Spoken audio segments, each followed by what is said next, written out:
తెలంగాణలో కాంగ్రెస్ గెలవడానికి కేసీ వేణుగోపాల్ పలు సూచనలు చేశారని పీఎస్సీ కన్వీనర్ షబ్బీర్ అలీ అన్నారు. అయితే ట్రైబల్ డే రోజు తండాలలో బస చేయాలని నిర్ణయించామని తెలిపారు. కర్ణాటక తరహా ప్రచార వ్యూహం అవలంబించాలని కేసీ వేణుగోపాల్ సూచించారు.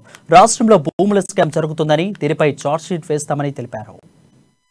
భోజనం కూడా కలిసి చేయాలా, వన్ డే కంప్లీట్గా ట్రైబల్ సోదరులతోనే కంప్లీట్గా ఉండాలని ఒక నిర్ణయం పిఎస్సి తీసుకొని ఆదేశాలు జారీ చేయడం జరిగింది.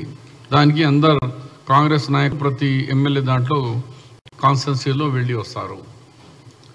అలాగే ఆయన ఉన్న అనుభవంతో తెలంగాణ విషయంలో టీఆర్ఎస్ పార్టీకి మీద ఇన్కంపరెన్సీ ఎంత ఉన్నదో, మరి కర్ణాటకలో మనం ఎట్లా క్యాంపెయిన్ చేసినాము అలాగే చాలా స్పీడ్గా యాంటీ ఇన్కంపరెన్స్ మీద కేసీఆర్ పాలన మరి 30% ఎక్కడ పడితే ఇప్పుడు ఎట్లా భూములు అమ్మిస్తున్నారు, తెలంగాణ సంపాదనని ఎట్లా అమ్మి పైసలు చేసుకుంటున్నారు, సొమ్ము చేసుకుంటున్నారు.